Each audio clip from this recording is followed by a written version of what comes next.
beers and basics. Gonna throw it over to the intro lord. Still on the Milton Mangoes. Self-taught, no lessons. Someone asked me, I was building this spreadsheet last night on subcontractor versus employee, and they were like, did you get trained in sheets? And I just like busted out the self-taught, no lessons from the wedding singer, and we were both on the same page. If I said that to the wrong person, they would have been like, they probably don't get it. They don't get it. Yeah. That's okay. That's all right. It's not okay. That's You gotta, right. yeah. For those who don't know, that's Crowie, and he's a massive movie buff. Yeah, but only movies from like The 90s. 97 to 2003. Yeah. I feel like that was peak movie era. And I know I'm biased because it was when I grew up, like during the 90s and early 2000s. I just feel like movies today are horrendous. Going into, I mean, Leonardo DiCaprio had a really good run when it was Shutter Island, Inception. Well, I feel like Leo had a really good run yeah. in the movies, and he's still having a good run just in life. Your life. Yeah. If his girlfriend's over 25, it's like expired. yeah. Next. Psycho. That's off to Leo. That's off to Leo. We love you, Leo. But referencing, I mean, peak movie time for me was Old School. You know, like with good. But then coming into, I remember sitting, and I guess it was at a stage where the internet wasn't leaking everything. So I remember sitting in a movie theater, which I loved going to movies, and watching Wedding Crashers. And when Will Ferrell comes out as Chaz, like the whole movie theater just cracking up. So yeah, big fan of that. Still watch those same movies today. Basement. Yeah. The meatloaf. We want it now. Anyway, Old School, Frank the Tank. We could go on forever. But what we want to talk about today on... Can I say, sorry to stop you. Oh, no. We haven't even introed yet, but if you are listening to this and you're not picking up what we're putting down, yeah, you need to go and like check yourself. Rank yourself. Just go back and watch the movies. You need to head down to your local blockbuster or videoezy and step back in time and get a VHS. Yeah, and if the DVD is scratched, you can take it back and just get another one. Oh, the good old days. So we want to talk about today a bit more about sweat equity in your business, and more specifically around working smarter and not harder. Yeah, last week I was really passionate. I'm still am passionate about talking Sit down. Yeah, I'm peacocking. Last week I was talking about, The Peacock, The Other Guys, also fantastic movie. Wahlberg, Ferrell. In the Prince. Good. So good. Anyway. I'm a really big believer that at the start of the business, it's going to require a bit of you. You know, a bit of sweat. You got to pour it in there. You're going to be the jack of all trades. You're going to be, as you put it, the CEO of everything. You're going to do a lot more than maybe you will in the future, and that's okay because there's a cost of paying people, and maybe as you start you can't afford that, so you absorb it. But there comes a point, so that's obviously like, I think that's a combination of working smart and hard, but it comes a point where we've got to work smarter, not harder, and that's what we want to discuss today, because and you could call it like a BCA, a business cost analysis, or you could call it an opportunity cost. And when I say opportunity, an OC, another acronym. I love acronyms. I only talk in acronyms. Okay. And strange 90s movie references, and occasionally Sean Paul lyrics. Yeah. Maybe Nelly as well. Maybe he might get a look in one day. I say her a lot in sessions. I'm gonna get you a Band-Aid for the next podcast. Yeah, I dressed up one day as Chingy for my mate's 21st party. No, the clock guy with the big clock. Anyway, we digress again. Talking about easily distracted. The opportunity costs, right? So put it this way: if you're on the tours with 2 or 3 people, or 4 to 5 people, and this you can reference this at any point of your business. It's going, am I in the best spot? Now, as you start, you got to be in all spots. But as you grow, you've got to say, okay, if I can pay a bookkeeper $35 to $40 an hour, administration person to come in full time on that rate, and I can go out and earn $120 an hour, that's a big difference. And I love to say that tradies are untrained, uneducated, and unproductive in the office, because we are. Like, we're not trained in that area, and generally speaking, you will learn it, but starting out, you are staring at a screen. Potentially 2-finger typing away. Yeah. killing, mashing On the people. typewriter. Oh no. Like on the home phone, did it at 4, did it at 5. Like that's what it's like. It's you haven't upgraded to. It's not in your wheelhouse. It's not in your skill set. Yeah, and it will be in your skill set because that's got to be your skill set. Because as you grow the business, and I always like to reference, your job as a business owner. Eventually, you'll be in the finding work, keeping work. Now, that's a session in itself, but don't forget about what's in your hand. Everyone wants the pie in the sky, but don't forget the pie in your hand. In other words, like everyone wants a client. Maybe have sausage roll and a pie. Yeah. Maybe you got sauce on that. Don't forget the client that you currently have and the opportunity that's currently there with their network or whatever.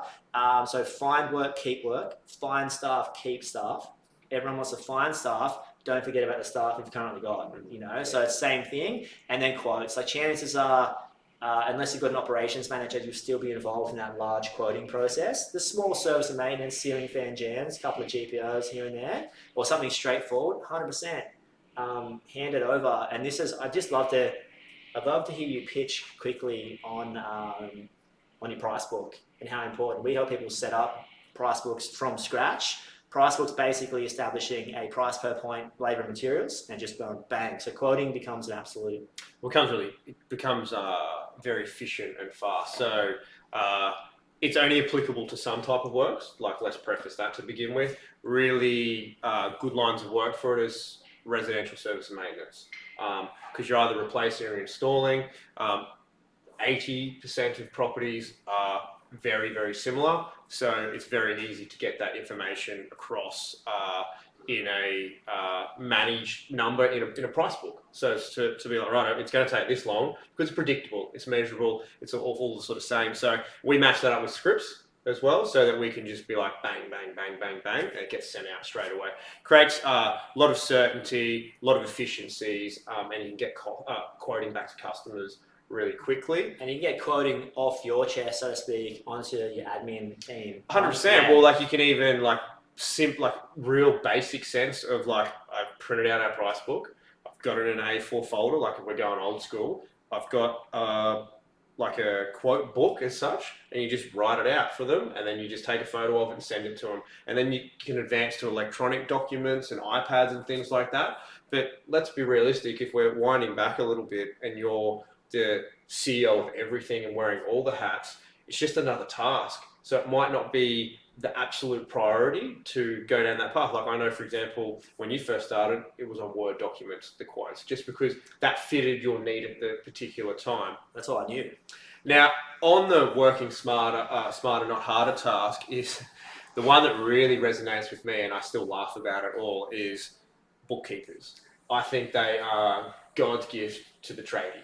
Because why are you doing your books? Like, you're flat out running a business, let alone like this zero behemoth that's crazy. So I remember the insatiable zero monster. I did it for a little bit to begin with, and then I was just like, I'm so good at this. I'm spending 8 hours a week doing my books. We're making heaps of money, and it's like, why aren't I on the tools for 8 hours making better money?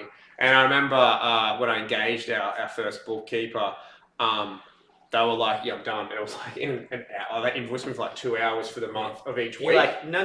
This is a 10-hour job. I'm sure of that. Yeah. And you are cheap because I'm $150 an hour. Yeah. So that's one probably I think is a really good one to look at. And also too, I think with a lot of tradies, I think this has changed a lot. The perception of it is the tradesman or tradies partner is like they're the bookkeeper, all that sort of stuff. So glad perfect way to destroy any type of relationship. Well, no, like, yes, for me and you, but no. So I think that's so first and foremost, reconciling. You see people reconciling, and I know it's like might take 60 to 90 minutes a week, but what's the opportunity? Like if you took that 60 to 90 minutes and actually did something you were good at, just some quotes, got some quotes out, or got some, and if you actually, let's say you went back on the tools and got $120, $150 an hour, whatever, and you paid someone for it, it's like you're making money by releasing through you, right? So, but the partner thing is, generally speaking, the path of least resistance is normal. Your partner sees you struggling and they throw you a life raft of, I can help out, And I know my story, Elodie. Yeah, Elodie. Now you have two people have no idea. Let me just begin the conversation. We've been together 20 years, so I know I only look 25. If you're watching, send me a nice message. But let me preface by saying that it's not for everyone, and we were just like, I got to a point where I'm like, this doesn't work. For some people it works excellently because your partner's as involved in you, and I would reference it to if you've got an administration partner that thinks logically and rationally and practically. That's not everyone. Some people think super creatively. Like I can take Elodie a conversation. I remember we lost money on this one job, like a lot of money and it went to court. I remember telling Elle like, oh hey, we've got this job coming up, bang, bang, bang, and she goes, doesn't feel right. So if I can take her situations and her discernment is the gut is like nothing you've ever seen. I could take an administration task that takes an hour, and in 3 months' time, it would still be there. So it's like referencing your partner's strong points. Does it work for some people? We like that. Absolutely. And I know you had Raquel on board until obviously 3 boys, 3 kids. Yeah. So it was sort of out of necessity. Because it was we'll probably least line of resistance too, but also get a little bit involved. And then, in short, in the end, it was the best decision for us as a family and a husband and wife to no longer do that and focus on other things in our lives. And honestly, it was the best decision I've ever made because you stop becoming husband and wife at work, like partners. And you go back to being husband and wife in the real life, and you have real conversations. And just sit it down for a casual 8 p.m. performance review, some post dinner, and you're constantly always talking about work, so it's not healthy. But I think with our members, probably 50% of the members' partners are on board, and the questions I always ask are, is it working? And if it is, fantastic. And then what are your boundaries? In terms of, it's cool if it's working, but there's got to be a certain point where you stop talking about what Jimmy did today or how unproductive Susie is out there on the tools, and you start actually talking about hopes for the future and just be husband and wife again, or husband and husband, or wife and wife, whatever way you're inclined. We love you. Yeah. So I think that's really important. Just to go, if it's working, fantastic. Like one of my best mates, his partner or wife does everything, and like that's just a dream situation, and she's fantastic, and his business would not have got to a point without her.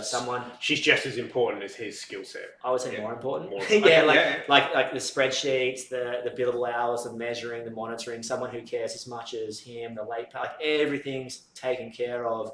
He's pretty much just got to go out there and do the work. And I think if it's working, fantastic, but ask yourself that question. And if it's okay. Is that utopia? I don't think so. I want some separation, personally. It's not for everyone, but if it is for you, that's great. And I think that's take some pressure off you. And I think most people, when they have their first baby, think, oh, sweet, I'll just slot in between snapping. Breastfeeding every 2 hours or feeding every 2 hours or however you feed your kid, doesn't really matter. But they feed every 2 hours, then they sleep for 2 hours. Maybe. Yeah. And then they do a shit every 2 hours, and then they repeat that cycle. We went to Fiji with Phoenix when he was 6 months, and let me preface this by saying Phoenix didn't and doesn't sleep very well. So it's like if Elle was trying to hold down a job in that point of him not sleeping, impossible. Like everyone's like, just put the baby down, just take him for a drive, or like nothing works. Like nothing. It's like, I want to be awake forever. He's like, he was just he just thinks about a lot of stuff. He's such a beautiful child, but didn't work for you guys. Didn't work for us. But I remember coming back from Fiji, and I was holding him and trying to make him sleep, not sleeping. And then I look at this white shirt on, and it looked like butter chicken.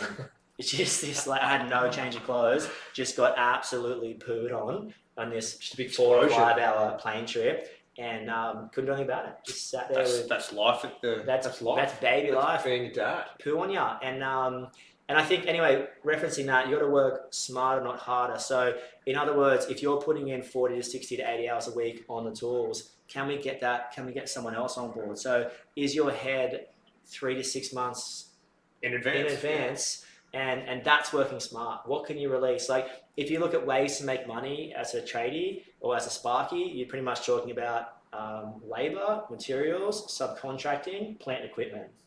So it's like the more you have, the more you can make.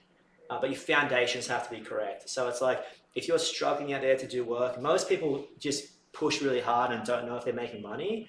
That's not great because you're probably not taking the time and energy and effort to put in to check the jobs. Are they working? What worked? Why it worked? Or worse still, you can be quoting correctly and mishandling the job. So I just think your head needs to be in that find work, keep work, find staff, keep staff, large quotes. And that's the goal, I think. And then when the time comes, an operations manager can replace you in that zone. So work really smart. I think if I'm to wrap it up, I would ask yourself the question wherever you are, what am I currently doing that someone else could be doing? That might be site work, it might be reconciling, whatever, it doesn't matter. Just ask yourself the question, what am I currently doing that someone else could be doing? And then you ask yourself the question, is it worth it? Chances are, yes. And then we go on that journey to let go. So as business owners, we're control freaks, and that's not always the best thing to be, control freaks. So what's your final wrap-up thoughts, opinion? I sort of, if I relate it back to my experiences, I think the simplest things that I identified from the beginning where I could get some improvements in was the bookkeeping side of things. That helped me exponentially. And then the second thing... Exponentially? Let's skip that word. Yeah. It helped me immensely. It helped me a lot. It really helped me. Let's go from 23 letters to 4. Yeah. So that, and then the other one is doing the work. So getting a tradie on board, it immediately increases your capacity, which gives you the administration time that I needed. So by doing a bookkeeper first, and then by getting the tradie on board, it relieved me of those like doing the work duties and doing something that I wasn't very good at anyway, which gave me more time, which allowed me to get more quotes out, which allowed me to get more work. So I think for me to wrap it up is identify the areas that you can get the assistance in to then boost. Yeah, so you put the sweat to start in, now put the smart to continue. Happy smarting.